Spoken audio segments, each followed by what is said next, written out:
하나님과 깊은 소통 가운데 힘을 얻는 여러분 되십니까? 저도 영적으로는 조금 주님과 교제가 되는데 육신적으로는 사역이 많다 보니 또 피곤하고 또 조금 지칠 때가 있습니다. 어제도 이렇게 잠시 이렇게 눈을 붙였는데 되게 이렇게 피곤함을 좀 많이 느꼈습니다. 우리가 육신을 가지고 있기 때문에 어떨 때는 한계를 뛰어넘지만 어떨 때는 육신 때문에 영적인 것까지 무너질 수도 있음을 기억하시고 영육 간의 강건함을 얻기 위하여 우리가 더 집중하고 또 심도 가지고 또 은혜 중심의 삶을 살아가야 될 줄 믿습니다. 그런 축복의 삶을 사시는 여러분 되시기를 주 예수 그리스도 이름으로 축원드립니다. 사무엘상 3장으로 들어갔습니다. 1절부터 14절까지 조금 길지만 오늘 드디어 하나님께서 사무엘과 소통하시는 부분이 나옵니다. 우리 9절부터 11절을 먼저 합독하고 1절부터 14절을 풀어보도록 하겠습니다. 3장 9절부터 11절입니다.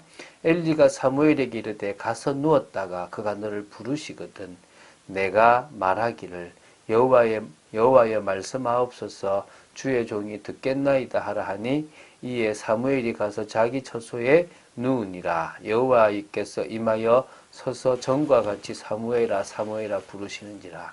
사무엘이 이르되 말씀하옵소서 주의 종이 듣겠나이다 하니 여호와께서 사무엘에게 이르시되 보라 내가 이스라엘 중에 한 일을 행하리니 그것을 듣는 자마다 두 귀가 울리리라. 아멘. 오늘 하나님의 위엄과 능력이 나타나게 되길 바랍니다. 자, 사무엘상 3장 1절부터 14절은 사무엘의 소명과 하나님께서 사무엘에게 주신 엘리 가문의 파멸 예고에 대하여 기록하고 있다고 보시면 됩니다. 사무엘이 하나님께 소명을 받을 당시 이스라엘의 영적 상황에 대해서 여호와의 말씀이 희귀하여 이상이 흔히 보이지 않았다라고 1절에 말씀하고 있습니다.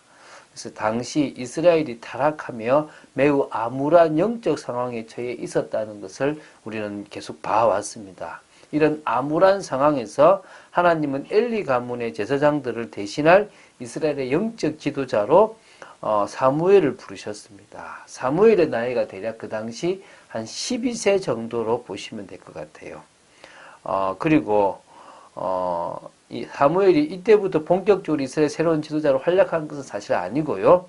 이때부터 약 한 20년이 지난 그래서 약 한 40세 가까이가 되었을 때에 본격적으로 이제 사무엘은 활동을 한다고 보시면 됩니다. 이 사무엘의 소명을 지금 언급하고 있는 것은 엘리 가문이 그 죄로 말미암아 필연적으로 파멸에 이르게 될 것임을 보여주고 암울한 시대 상황 속에서도 하나님은 이스라엘을 구원하기 위한 당신의 사람을 예비해 두셨다는 사실을 알려주시기 위함으로 보시면 됩니다.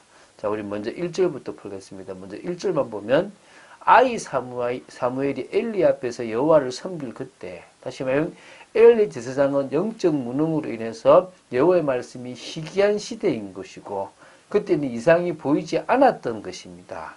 자, 하나님으로부터 이상이 흔하게 보이지 않았다는 사실은 하나님과 이스라엘 백성과의 관계 단절을 의미하고 있고요. 또 하나님의 말씀과 이상이 주어지지 않았다는 사실로 봤을 때 하나님은 이제는 이스라엘을 심판하시려고 한다는 모습들을 우리는 알 수 있습니다. 자, 이때 이제 일어난 일입니다. 2절부터 6절을 보면요. 이런 표현이 나옵니다. 엘리의 눈이 점점 어두워 가고 잘 보지 못하는 그때에. 이것은요, 영적 무능이 갈수록 심했던 엘리는 육신적인 눈까지도 어두워져서 당연히 영적인 것은 더더욱 보지 못하는 그런 사람이 되었습니다. 그때 엘리 제사장은 자기 처소에 있고 그렇지만 하나님의 등불은 아직 꺼지지 않았습니다. 사무엘을 통하여 하나님은 이스라엘을 구원하려고 하시고 있다는 것입니다. 사무엘은 하나님의 궤에 있는 여호와의 전안에 누웠다 이 말입니다. 이 말은 지성소에 누웠다는 말은 아닙니다. 지성소는 대제사장이 1년에 단 한 번 들어갈 수 있는 곳이기 때문에 그곳은 아니고 언약궤가 있는 성전 안에 이 사무엘이 있었다라는 표현이 맞겠죠. 그죠? 그때 이제 하나님께서 사무엘을 부르시는 겁니다. 사무엘아. 네, 여기 있습니다. 라고 사무엘이 누굴 쫓아갑니까? 여호와 하나님을 바라보는 것이 아니라 엘리 제사장이 자기를 부른다고 간 겁니다. 그걸 지금요, 먼저 두 번, 총 세 번인데, 두 번까지 여기 지금 6절까지 부르는데, 야, 나 안 불렀다. 라고 얘기하는 겁니다. 그러니까 왔다 갔다 한 거죠. 분명히 부른 것 같은데, 이제, 7절부터 9절까지는요, 세 번째 부르는데, 그때 7절에 사무엘이 아직 여호와를 알지 못하고 여호와의 말씀도 아직 그에게 나타나지 아니한 때라 그럽니다. 어리기도 하고 영적 체험도 없고 하나님의 이상이 보이지 않았기 때문에 사무엘은 전혀 그런 영적으로 무지한 그때에 세 번째 사무엘을 부를 때 역시 사무엘은 엘리 제사장이 부르는 줄 알고 가봤던 겁니다. 그때 이제 엘리가 눈치를 챈 겁니다. 아, 이것은 여호와께서 부르시는 거구나. 그래서 엘리가 사무엘에게 얘기합니다. 가서 누웠다가 그가 하나님이 너를 부르시거든 너는 말해라. 여호와여 말씀하옵소서 주의 종이 듣겠나이다. 이 말은 너를 부르는 사람, 너를 부르는 분은 여호와 하나님이시다. 그리고 너는 종이다. 들을 각오해라. 우리는요 하나님 자녀라 그럽니다. 그는 세상 속에서 자녀의 신분을 누리는 것입니다. 주님 앞에서는 우리는 늘 종의 모습입니다. 늘 주님의 말씀에 내가 순종하는 그 말씀을 듣고 따라가야 될 사람임을 기억해야 될 줄 믿습니다. 그래서 이제 사무엘이 가서 자기 집에 탁 누운 겁니다. 그럼 이제 부르시겠죠. 자, 이제 10절부터 14절까지를 같이 보겠는데요. 여호와께서 임하여 서서 전과 같이 사무엘아, 사무엘아 부르시는 겁니다. 이때 사무엘이 말씀하옵소서 주의 종이 듣겠나이다. 여호와를 향하여 얘기한 겁니다.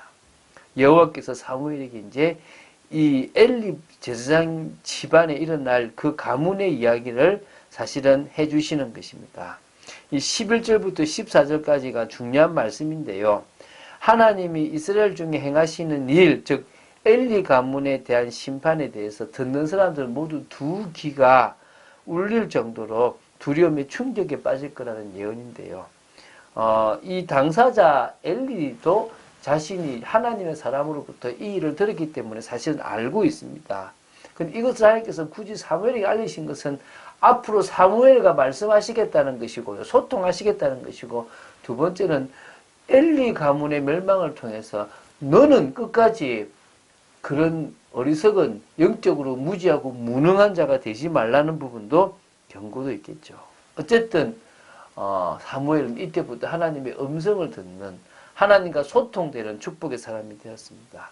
자, 우리가 사무엘처럼 하나님과 소통하고 하나님의 인정을 받는 사람이 되는 게 중요할 것이고요. 또 우리가 주님의 부르심에 영적 분별력이 있어서 늘 믿음으로 그것을 분별하고 나아가고 순종하고 나아간다면 우리의 삶은 축복된 삶이 되어질 줄 믿습니다. 자, 강단 말씀 집중해야 될 이유죠. 자, 하나님의 말씀은 살아있고 활력이 있어 좌우의 날선 어떤 것보다 예리하여 영과 혼과 미 관절과 모든 것을 찔러 쪼개기에 부족함이 없다라고 얘기하십니다.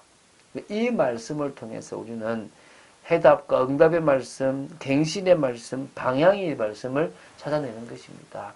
우리와 전혀 상관없어 보이는 말씀처럼 보이지만 그 말씀은 지금 우리에게 레마로 부딪혀 온다는 말씀입니다. 그래서 우리 개인적으로 받을 응답들이 있고 우리의 가정에, 우리의 일터에, 우리 교회와 선교 현장에 받을 응답들이 있습니다. 그렇기 때문에 우리는 말씀에 집중하고 그 말씀을 듣는 우리의 자세가 달라져야 되는 겁니다.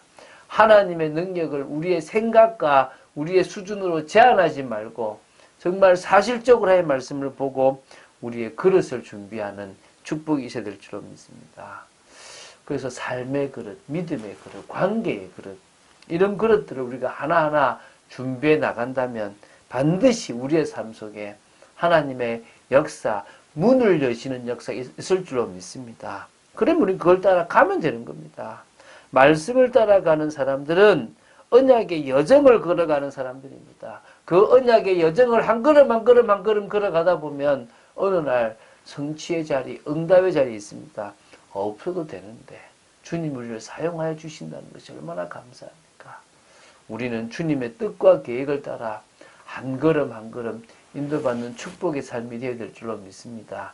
그런 여러분 되시기를 주 예수 그리스도 이름으로 축원드립니다. 주는 그리스도시요 살아계신 하나님의 아들이심을 고백합니다. 이상이 사라진 그 시대에 하나님은 드디어 사무엘과 말씀하시기를 원하셨고 직접 찾아오신 것처럼 이 악한 세대에 하나님께서 저희들에게 찾아오셔서 이 시대에 일어날 일들을 말씀하시고 소통하시기를 원하시는 줄로 믿습니다.